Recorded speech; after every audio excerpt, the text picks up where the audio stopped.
início, era tudo um vale estático, com matas e muita terra roxa. O único movimento era o das águas dos córregos Ribeirão Preto e Retiro. Depois surgiram as primeiras fazendas. A ocupação do Nordeste paulista começou no século XIX, em virtude, principalmente, da decadência da mineração em Minas Gerais.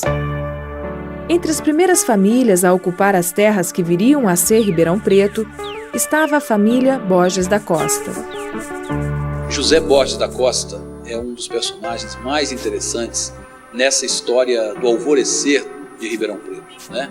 Ele é filho e irmão de outros migrantes mineiros que saíram de campanha no início do século XIX, se estabeleceram inicialmente na fazenda da Figueira, né, como poceiros dessa região, e depois ele mais tarde se estabeleceu na fazenda do Retiro, mais próxima de Ribeirão Preto, e foi um dos doadores de terra para a formação do patrimônio eclesiástico, que era uma exigência da igreja na época para permitir a construção de uma capela, né? Então, sem dúvida, a origem de Ribeirão Preto está muito associada à figura do Borges da Costa, justamente por isso, né? Juntamente com outros 5 fazendeiros, ele doou pequena gleba, né, para a formação desse patrimônio. Era um sujeito muito assim, de grande ambição, né? Casou-se 4 vezes e as 3 últimas esposas do Borges da Costa foram justamente fazendeiras ricas cujos pais tinham deixado em grandes latifúndios aqui na região, né? Então, através desses casamentos, dá para perceber também que ele foi amealhando e conquistando um poder fundiário enorme, né? E quando ele morre em 1868, ele deixa uma das maiores heranças que se tem notícia aqui para os seus descendentes. A história pode ser contada de várias maneiras, e quanto mais diversificada for a maneira de contar a história, mais representatividade e realidade ela adquire.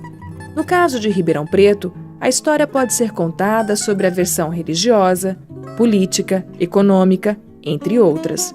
E no final, as versões se somam, enriquecendo os detalhes. Sob o ponto de vista religioso, com a formação do povoado ao redor das primeiras fazendas, surgiu a necessidade da construção de uma capela. As pessoas não queriam ir mais à matriz de São Simão para os ofícios religiosos. Muitos fazendeiros, cumprindo as exigências da lei, doaram terras para constituir o patrimônio de São Sebastião. O primeiro a doar foi José Mateus dos Reis.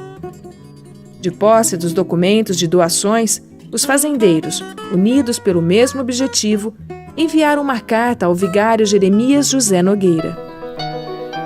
Diz José Borges da Costa, Manuel de Nazaré Azevedo, Antônio Soares de Castilho, Manuel Soares de Nazaré e outros constantes do assinado, que em mãos apresentam a Vossa Senhoria que eles, suplicantes, morando a grande distância da matriz dessa freguesia de São Simão, de maneira que lhes é assaz dificultoso ou procurar em tão grande distância os socorros espirituais, resolveram erigir uma capela com a invocação de São Sebastião, em um ponto da fazenda Palmeiras que fica no centro da circunferência em que habitam os suplicantes.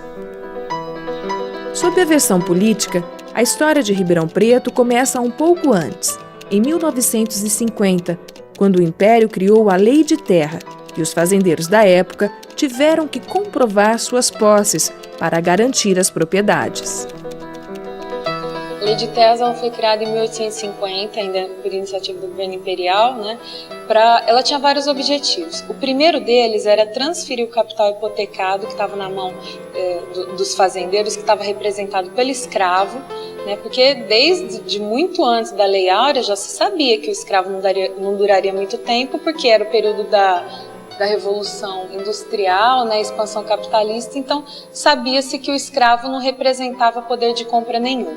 Então essa lei de terras faria com que os donos das terras no Brasil, né, quem possuísse terras, por meio de posse ou cessão, continuasse possuidor daquilo, só que agora oficialmente. Não tinha cartório, não tinha registro civil, não existia isso. O poder, né, era todo concentrado na igreja. Então eles doavam uma parte dessas terras deles para a igreja que tinha o registro oficial. Nesse registro aparecia que ele era possuidor de tais terras, uma vez possuidor, doava tantas e tantas para a igreja, pronto, estava oficializado que ele era dono dessas terras. Você vê que aí muitas cidades aparecem nessa época. Ribeirão vem logo em 1856, porque também surgiu de uma junção de famílias que doam uma porção de terras, no caso para o padroeiro nosso, que é o São Sebastião, e o tutor dele era a igreja, né, cuidava das terras dele. Somente muitos anos depois da primeira doação, vencidos os entraves eclesiásticos e legais, foi iniciada a construção da capela, porém não no local previamente determinado, e sim nas terras da Fazenda Retiro, onde hoje está a fonte luminosa da Praça 15. São vários os fatos que marcam o início da história de Ribeirão Preto, tantos que não há unanimidade em relação à data oficial do aniversário da cidade. Nem todos concordam com o dia 19 de junho de 1856. Então, o grande equívoco é que em 1956 houve uma mudança da data de comemoração do Dia da Cidade e que desde então permanece. Houve até uma polêmica pública a respeito disso. E existem 4 datas possíveis, que seriam 20 de janeiro, 28 de março, 2 de abril e 19 de junho, que menos tem a ver. 20 de janeiro é o do padroeiro, quer dizer, a doação das terras que aconteceu no início do século XIX, seria a data, em termos religiosos, a mais provável, né? 20 de janeiro. Agora, 28 de março e 2 de abril são datas administrativas. Uma delas eu acho que deve ser a correta. Há 2 historiadores nessa briga. Os vereadores, no fundo, eles abraçam as causas do Osmaninho Boaba da Costa e do Plínio Travasso dos Santos. Um defendia uma coisa, o outro defendia a outra. Eu acho que ficaria difícil você tomar qualquer decisão que você ia desagradar. Então, o que eles fizeram? Eles chamaram uma comissão de notáveis da USP. No fundo, essa comissão de notáveis é uma forma que a Câmara fez de lavar as mãos, né? E passou a atribuição dessa comissão. E essa comissão definiu o 19 de junho de 56, que é apenas uma das datas possíveis. Esta cruz foi colocada neste lugar, no bairro das Palmeiras, em 1983, para registrar o marco histórico da cidade. Estas foram, oficialmente, as primeiras terras doadas ao patrimônio de São Sebastião. A agitação dos dias de hoje, carros que passam sempre com pressa, acobertam a história. Este cruzamento da Avenida Portugal com as ruas Casimiro de Abreu e Prudente de Moraes guarda um modesto monumento que faz referência a Manuel Fernandes do Nascimento, o procurador do patrimônio da primeira capela da cidade. A placa registra: Manuel Fernandes do Nascimento, um dos fundadores desta cidade. Foi o primeiro fabriqueiro do patrimônio de São Sebastião. Foi assassinado neste local em 7 de dezembro de 1866 por questões de abertura de uma rua.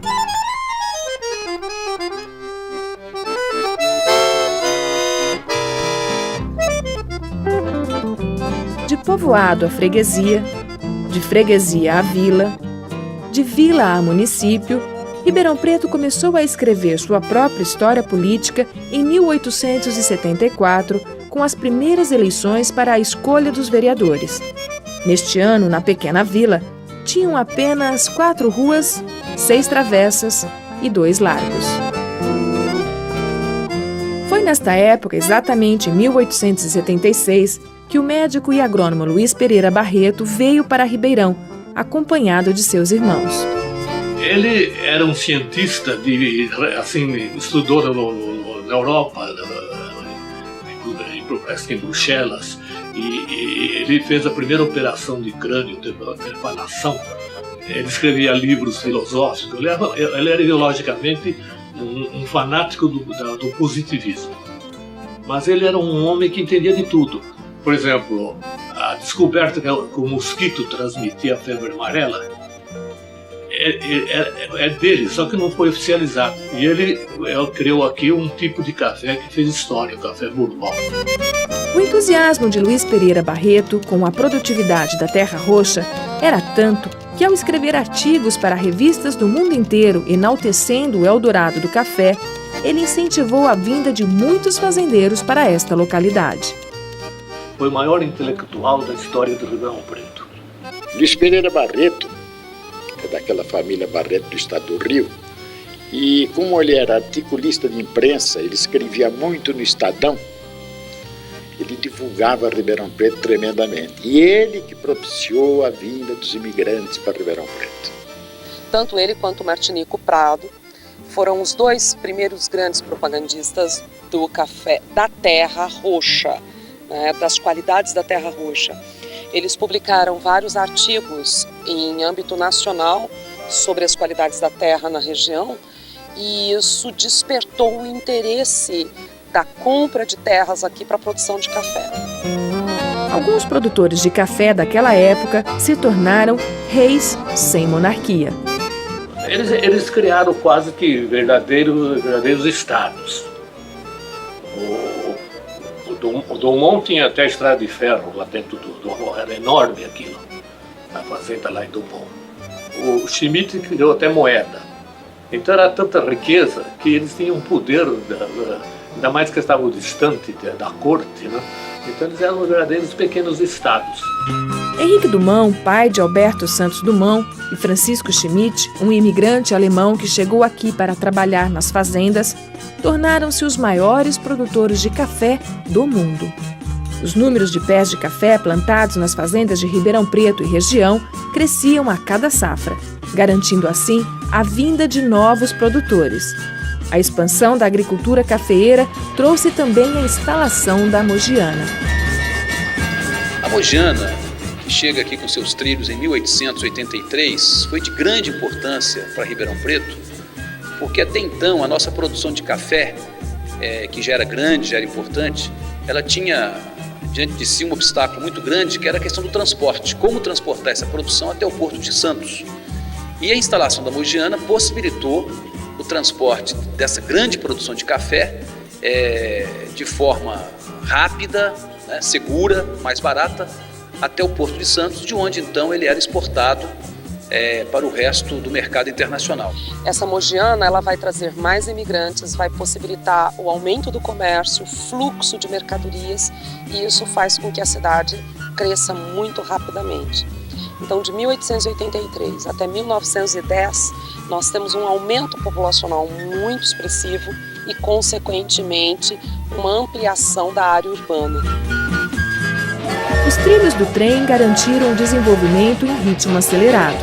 O transporte ferroviário, ao levar as sacas de café para outras localidades e principalmente para os portos a fim de serem exportadas para todo o mundo, possibilitou que Ribeirão Preto entrasse para a história como a capital do café. Então é uma estrada de ferro que chega no porto para levar o produto a preço de banana para o estrangeiro. Aí em troca vem uma máquina de costura a preço muito alto, vem um rolo de arame, vem qualquer coisa da indústria europeia, etc. Aí foi criado a estrada de ferro cata-café. Tanto que a Mogiana ela é que nem uma cobra, assim. Ela para aqui que tem café, vai para lá que tem café, vai para lá que tem café, até chegar em Campinas. Depois os ingleses criou uma estrada de ferro estratégica na boca do porto, levar no porto direto. Então foi nesse período de sentido de subserviência econômica no sentido geral, quase colonial, ela teve essa função. A inauguração da Mogiana foi um evento tão importante que D. Pedro II e Dona Teresa Cristina de Bourbon vieram visitar Ribeirão para conferir o início das atividades ferroviárias.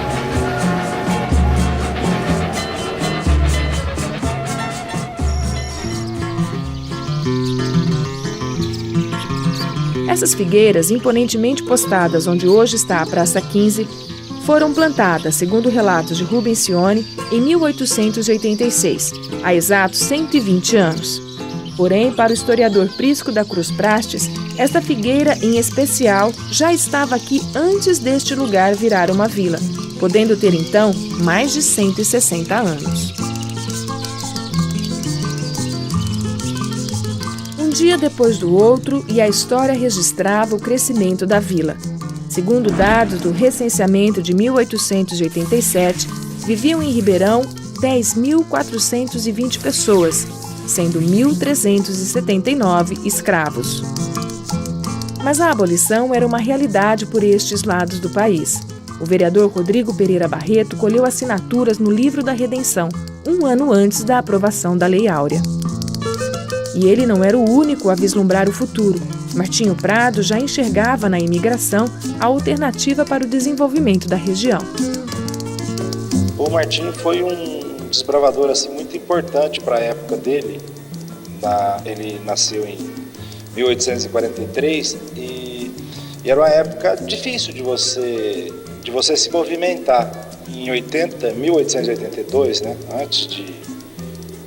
16 anos antes da abolição da escravatura, ele já buscava essa mão de obra alternativa ao escravo. Ele acreditava que uma hora acabaria mesmo a escravidão e que então eles precisariam de mão de obra, e de muita mão de obra, para desbravar terras. E era uma época do café em crescimento assim assustador. Estes eram os efeitos do capitalismo crescente nos países europeus, influenciando até mesmo cidades localizadas no interior do estado de São Paulo, como no caso de Ribeirão Preto, que era destaque pela sua alta produção cafeeira. Porque esses imigrantes europeus tinham já o costume de consumo, né? Porque era o período da expansão capitalista, eles queriam trazer para o Brasil pessoas com costume de consumo, tanto de trabalho organizado em grupos, que na Europa já acontecia, como de consumo. Em 1917, quando o Brasil aderiu à Primeira Guerra Mundial, houve uma série de manifestações contra os alemães.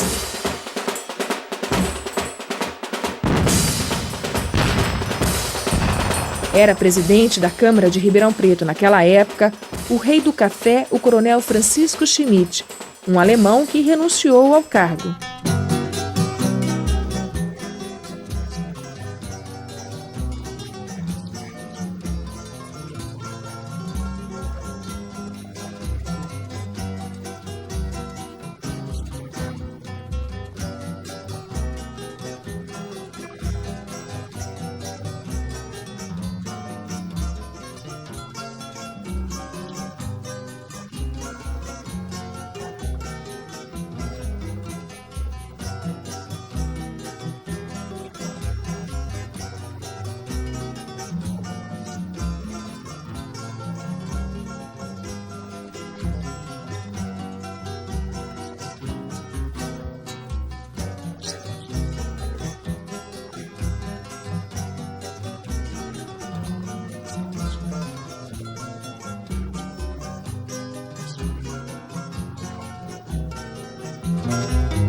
Em 1884, surgiu o primeiro jornal da cidade, A Luta, de Ramiro Pimentel. Depois, o Diário da Manhã e, em 1905, o jornal A Cidade, em atividade até os dias de hoje. Para comemorar os 100 anos da empresa, foi lançado em 2005 um livro com as principais matérias publicadas. Nestes mais de 100 anos, a história de Ribeirão Preto vem sendo contada nas páginas do jornal. A briga entre os coronéis do café, por exemplo, não era segredo. Naquela época só havia um partido, mas havia muita briga, correntes dentro do mesmo partido. Nessa época, a rivalidade é maior que durou 3 décadas, era entre o grupo do coronel Quinzinho, o coronel Joaquim da Cunha de Nil Junqueira, que foi o maior líder político que Ribeirão já teve. E do outro lado, o rei do café, o coronel Francisco Schmidt. Eles se batiam muito em eleições e usavam os jornais como fronte da guerra. O coronel Schmidt chegou a ser dono do Diário da Manhã. Nessa época, em 1905, teve uma eleição em dezembro de 1904, uma eleição muito disputada. O grupo do coronel Joaquim da Cunha ganhou a eleição e ele incentivou e estimulou a fundação de um jornal para ser o jornal que o defendesse dos ataques que estavam vindo do Diário da Manhã, onde estava a turma do coronel Schmidt, do inimigo dele. As maiores rivalidades foram até o final da década de 10, quando o coronel Francisco Schmidt ainda estava participante da política local. Após 17, Schmidt sai da cena política e o Quinzinho da Cunha praticamente cuida sozinho, digamos assim, da política local. Os fatos históricos do Brasil e do mundo refletiam na vida da cidade e eram destaques no jornal. E o que acontecia no Rio saía aqui 4, 5 dias depois. Em todo caso, foi o primeiro jornal a ter correspondente no Rio de Janeiro, em São Paulo e em Campinas, e foi também o primeiro jornal a ter uma seção de telegramas com todas as informações do Porto de Santos com relação ao café. Preço do café, embarque, papá. Quer dizer, de certa forma, há 100 anos atrás, quando nasceu o Jornal Cidade, ele modernizou a imprensa da época. Voltando no tempo, as crises do mundo pareciam não chegar a Ribeirão Preto, pelo menos não com a mesma intensidade do que nas grandes capitais. Os anos iam passando e a cidade se desenvolvia cada vez mais a partir dos benefícios obtidos com a expansão da cultura de café.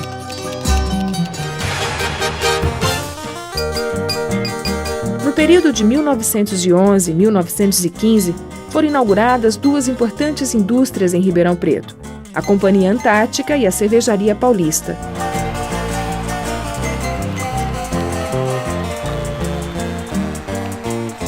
Os dois times de futebol da cidade, Comercial e Botafogo, também são da mesma época em que foram instaladas as cervejarias. O Comercial nasceu em 1911, dia 10 de outubro de 1911. Mas depois ele paralisou suas atividades em 1937. Quando ele foi encampado pela Sociedade Recreativa e de Esportes.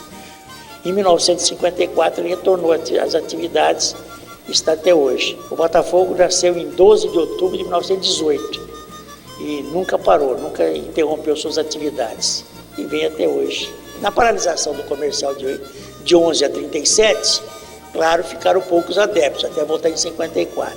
Então, aqueles dissidentes do Botafogo resolveram fazer o ressurgimento do Comercial.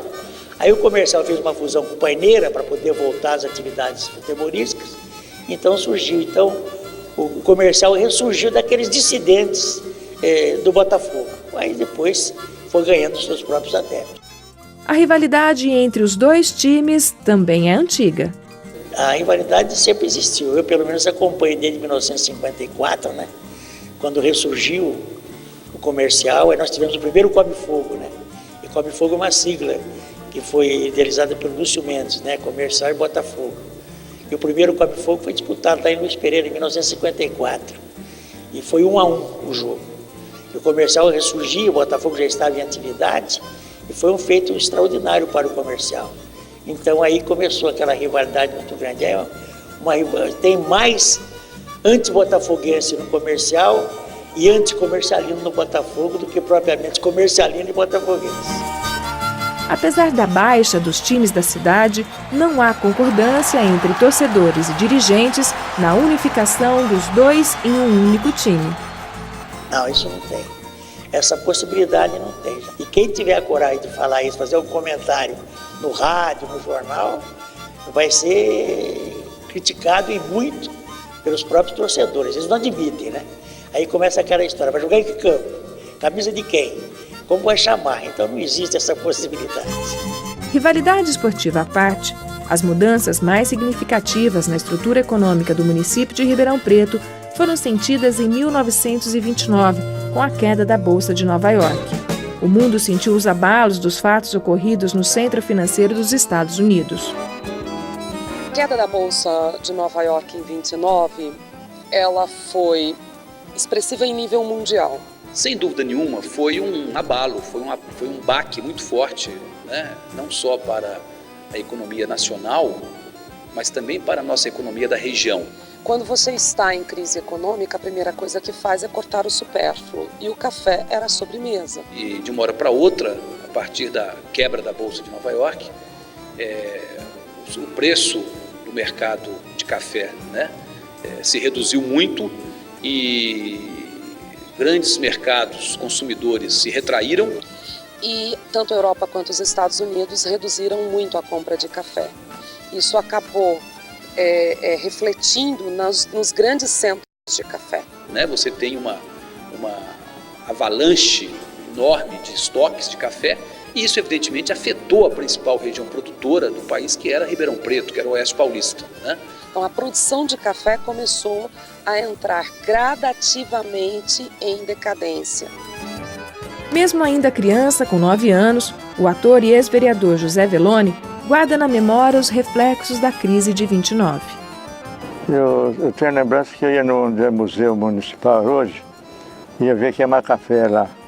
Eles queimavam o café para dar valor no café, para a balança do exterior. Na fazenda do Francisco Schmidt. Isso, onde é o museu. Então era um espetáculo bonito, ver queimar café. Era moleque e não tinha a mínima ideia do que representava aquilo, aquela queima do café. Mas era uma diversão para o povo. O senhor Pedro Talá também se recorda de como as coisas aconteceram naquele ano de crise.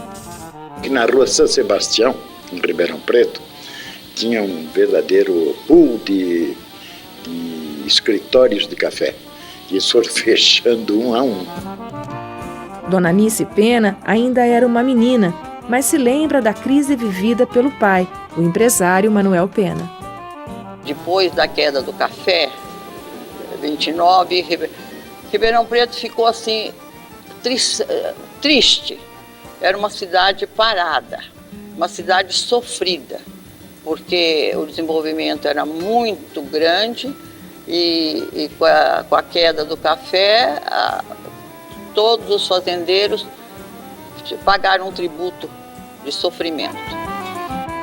A crise só não foi maior em Ribeirão Preto porque a cidade já possuía uma economia diversificada.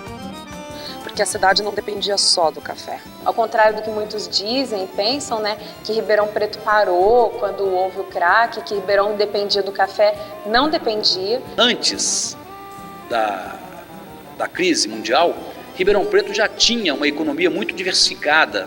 Nós tínhamos aqui um centro comercial muito diversificado, como temos até hoje.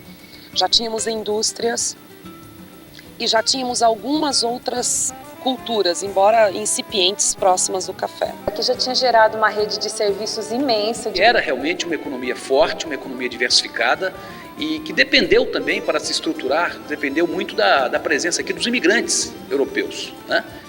É claro que nesse primeiro momento houve um impacto, mas Ribeirão Preto chegou a receber a ajuda do governo federal, alguns agricultores, para continuar plantando novos pés de café até 35.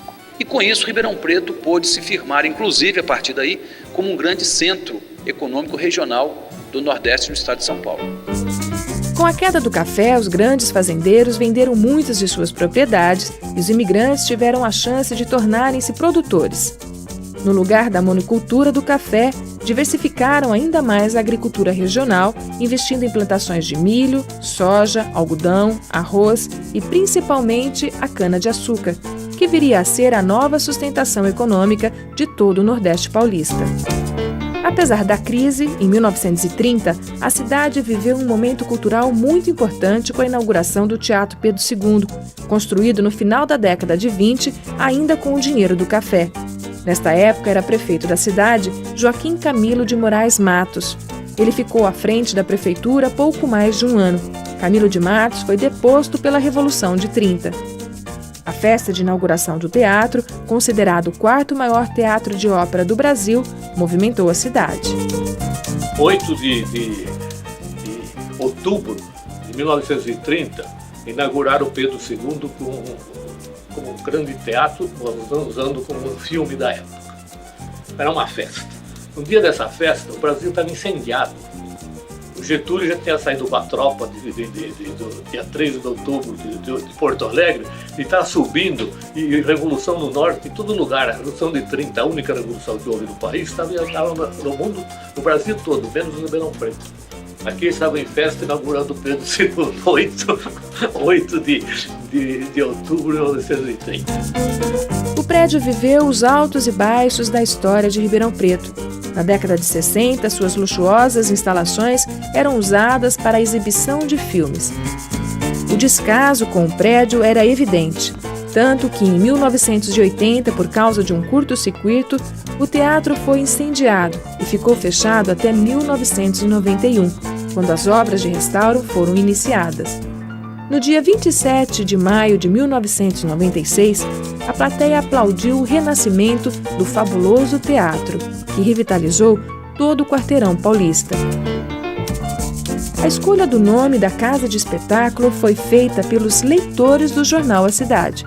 Uma história curiosa. E aí o jornal A Cidade, quer dizer, ele lança uma campanha para escolher o nome. Quem definiu que era Pedro II foi o leitor do jornal A Cidade. Foi a maior eleição que se conheceu até aquela época. Quando acabou e abriu a urna e contou, o pessoal ficou de cara, mais de 10 mil cupons, mais de 10 mil votos. Quer dizer, o leitor do Jornal A Cidade no dia a dia recebia o cupom, toda a edição saía, a campanha durou uns 3, 4 meses. E o pessoal entendia votando. E você vê na história, você vê que tem coisas curiosas. Por exemplo, a gente correu o risco de chamar Teatro Rodolfo Valentino. Ele teve volta, o Rodolfo Valentino. Teve muito nome, Adalberto Roxo, Meira Júnior, Ouro Verde, Ouro Preto, Teatro da Capital do Oeste. E no final o Pedro II vence. Com o redesenho econômico imposto pela crise de 1929, Ribeirão Preto, que tinha o café como sua principal fonte de renda, passou a investir ainda mais no comércio e na indústria. Antônio de Ederiksen foi um empresário de visão. Ele não recuou diante da crise mundial e, em 1936, assistiu à inauguração do primeiro edifício de 6 andares da cidade.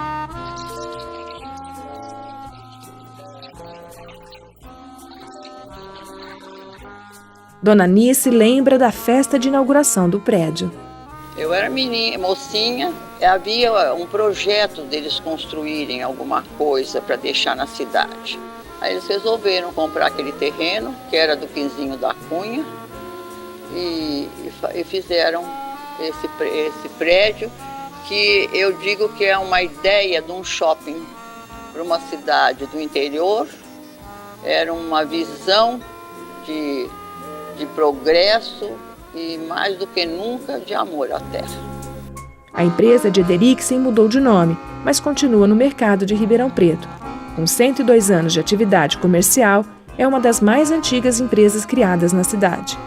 Em 1903, um filho de imigrantes alemães, Antônio de Ederiksen, fundou a nossa empresa.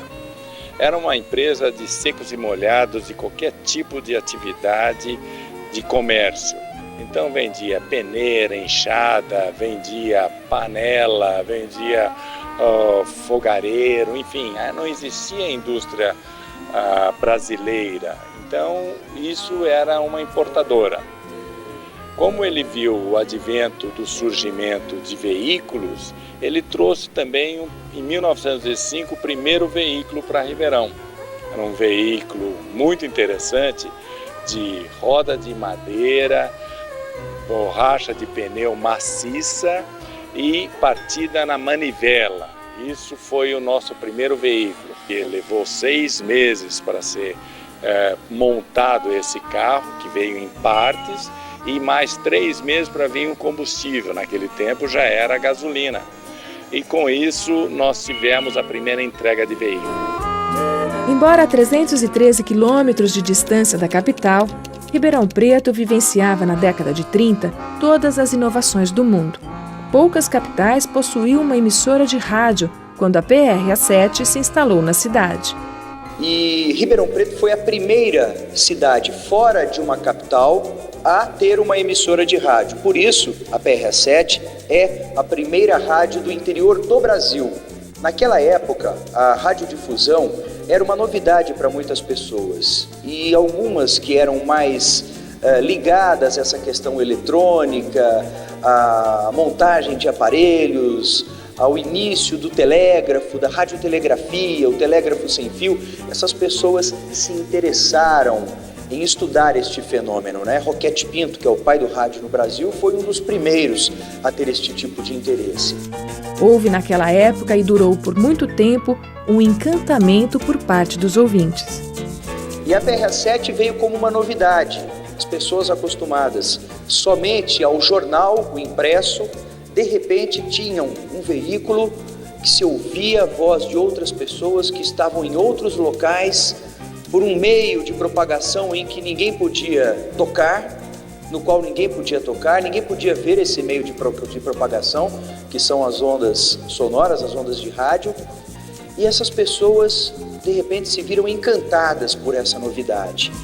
Somente em 1953, a PRA7 passou a ter uma concorrente, a Rádio Ribeirão Preto, popularmente conhecida como Rádio 79. Ao longo dos anos, a PRA7 foi se desenvolvendo, outras emissoras de rádio foram surgindo, como a 79, como a Rádio Renascença, a própria Rádio Colorado, a Rádio Cultura, enfim, todas as outras que hoje estão no espectro radiofônico de Ribeirão Preto e região. E a partir disso o rádio foi crescendo, se desenvolvendo, foi prestando serviço, foi gerando entretenimento, foi gerando informação. Muitos radialistas que participaram da história inicial das rádios em Ribeirão Preto ainda estão na ativa. Quando eu tinha 12 anos, nós fazíamos pela JEC, Juventude Estudantil Católica, junto com Cônigo Angélico, Sândalo Bernardino, na 79, às 17h25, um programa chamado Por um Mundo Melhor, no programa estudantil. É uma fase lúdica da minha vida, foi a 79. Aí depois a fase profissional realmente foi a PRA7, onde eu fiquei mais de 15 anos.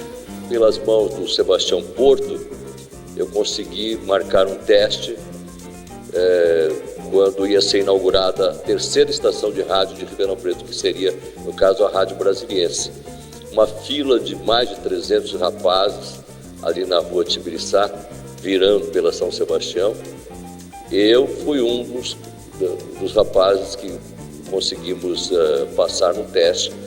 Eles lembram de nomes que fizeram parte da história das rádios de Ribeirão Preto, como se tudo tivesse acontecido ontem. Vitor Flores, Wilson Roveri e o Darcy Nascimento. Jovino Campos, né? Como Antônio Magrini, Aloysio Silva Araújo, também o J. Besquizo, José Maria Pizarro, Rogério Cardoso saiu daqui, Moraes Neto, o Adalberto Valadão, Maria Augusta Gomes de Matos, o Maza Sobrinho, que não está mais no rádio, Moacir Franco, Porto Alegre, Lúcio Mendes. Basta um convite para relembrar e eles começam a contar histórias. PRA7 tinha um Citroën que tinha todo o esquema de rádio naquele tempo, que falar para fora não era simplesmente pegar um celular e ligar como é hoje, certo? Aquele tempo para você falar fora, primeiro, nós não tínhamos telefones públicos. Segundo, quem tinha telefone era muito difícil. Quando você ia fazer uma reportagem, você precisa mapear a região para ver se tinha algum telefone que você poderia usar. No prédio, onde hoje tem a Casa Pernambucana, com entrada, uma portinha pela General Osório, uma escada. No primeiro e segundo andar nós tínhamos ali o auditório da 79, onde eu frequentei como ouvinte, como participante. Participei de programas de calor do então Silveira Lima, fiz teste com o Domingos Isaac, que chegou a ser vice-prefeito de nossa cidade, depois foi embora para São Paulo. Enfim, esse foi o início da Rádio 79. O rádio em Ribeirão Preto era muito influente, principalmente no período dos anos 50 até os anos 80. Tanto que o professor Divo Marino escreveu um livro sobre o populismo radiofônico. O rádio marcou todo um período político, porque se examinar bem a figura do Gasparini, até hoje ele é o fruto do populismo radiofônico. Ele não passou ideologicamente do populismo radiofônico. Então são quantos anos? 1963, prefeito eleito pelo populismo radiofônico, Gasparini.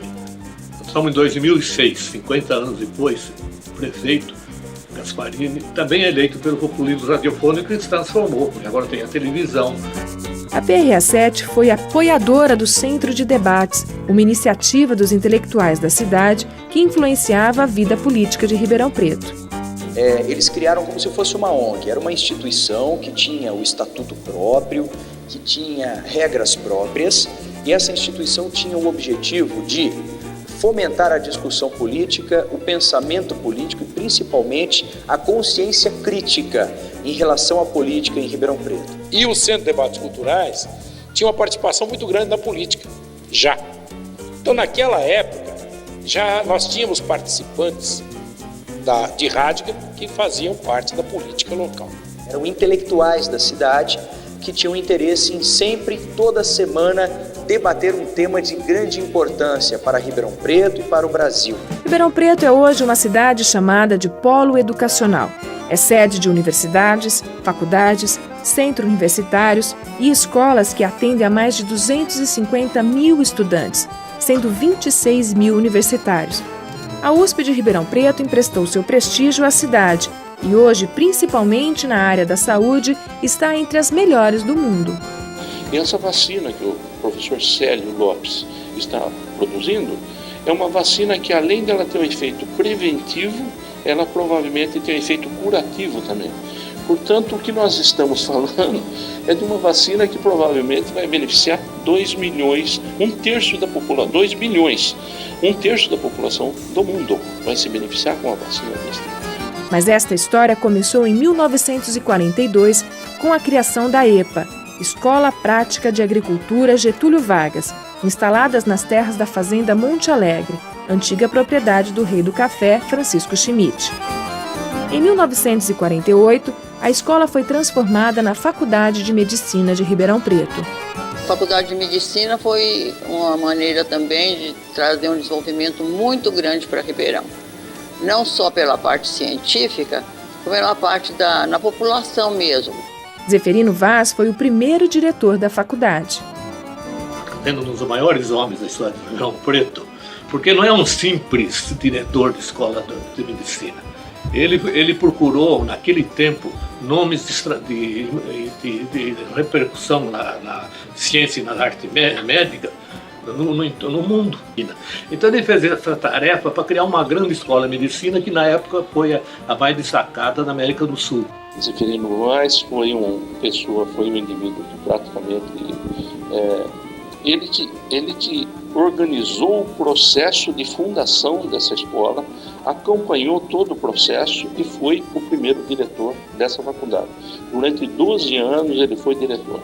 Eu ainda fui aluno na época que ele era diretor dessa faculdade. É um idealista, um grande idealista.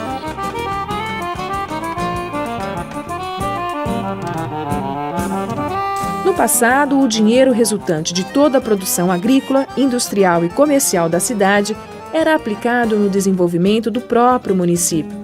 Por isso, grandes homens e mulheres contribuíram, e muito, para o crescimento social de Ribeirão Preto.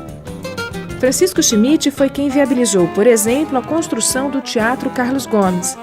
Todo ele edificado com material importado, principalmente da Europa.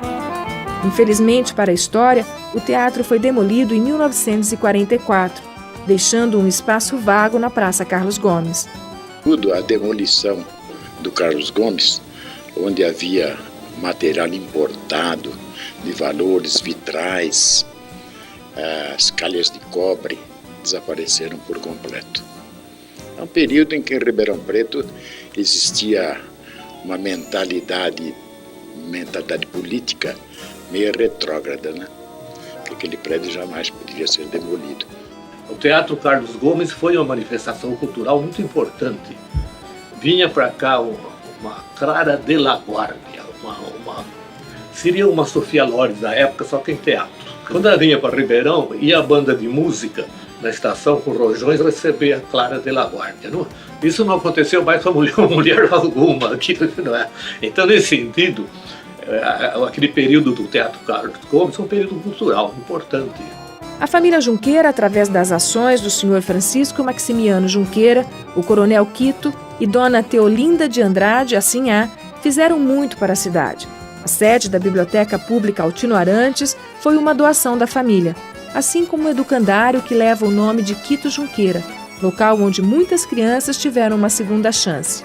Entre elas, o advogado e jornalista Luiz Sters. A minha mãe, na verdade, ela é solteira e acabou me levando para o educandário, isso nos idos de 1966, 67.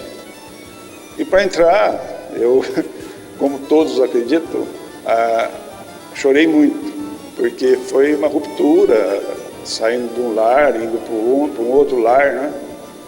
Mas Com o tempo, eu fui me adaptando aos costumes lá do educandário e para sair também chorei. Essa que é a grande verdade. Foi tudo educandário para mim. Éramos em 450 alunos, dividido em 4 pavilhões. A família Junqueira foi, vamos dizer assim, um marco nessa atividade aqui. A Fundação Sinhá Junqueira foi uma coisa muito nobre, né? A pesquisadora Maria Aparecida Junqueira da Veiga Gaeta escreveu sobre a família. Ela percorreu a trajetória da flor do café até o caldo da cana. O Quito Junqueira, ele era pertencente à família Junqueira, né? Ele herdou uma grande quantidade de terras, ele teve uma pequena escolaridade, mas era o padrão normal para a época, de 1ª a 4ª série, com os padres na cidade de Itu. E a partir daí ele começou uma atividade com o plantio do café, com as atividades do café. Mas o Quito era, assim, na minha interpretação, uma pessoa visionária, porque ele veio para a cidade, construiu casas, dedicou-se às atividades urbanas e ele teve uma percepção de um futuro. Ele percebeu que ele não podia tirar toda a fortuna ou a reprodução da fortuna dele só do café. Então, o que ele fez? Ele partiu para as atividades sucro e também alcooleiras, porque na época ele já fez um tipo de álcool, o álcool Quito. A Sinhá sempre foi dona de casa, companheira, mas nunca teve uma atividade profissionalizante. Então ela acompanhava, mas o coração dessa fortuna, desse empreendimento, foi o coronel, eu não tenho a menor dúvida. E o que acontece para Ribeirão Preto? Todo esse capital dele foi revertido para Ribeirão Preto e para algumas cidades onde ele tinha propriedades. A família de Ederiksen também retribuiu à cidade de Ribeirão Preto investindo na área social. Parte do patrimônio da família foi doado para a Sociedade Beneficente Santa Casa de Misericórdia. O Ederiksen se preocupou muito também porque a tuberculose estava muito disseminada e ele construiu um hospital que até hoje existe para abrigar os daqui e os que vinham de fora para fazer tratamento. Muitos dos homens e das mulheres que escreveram no século passado a história de Ribeirão Preto foram homenageados com a singela ação da Câmara Municipal de dar às áreas públicas, ruas, avenidas, praças e prédios, os nomes destas personalidades. É desta forma que o presente conversa com o passado. É através de fotos, arquivos, publicações de livros e realização de documentários que os fatos são sempre recontados. A história deve ser guardada como parte intrínseca da memória e valorizada como ensinamento, pois não há como projetar o futuro sem levarmos em conta toda a história que passou. O tempo marcado pelo relógio, pelo surgimento e desaparecimento diário do Sol, pode deixar de ser o vilão do envelhecimento ou até mesmo do esquecimento para ser o aliado na difícil tarefa de reinventar o futuro. E por falar em futuro, muitos outros fatos ocorridos em Ribeirão Preto merecem ser recontados, mas isso já é uma outra história.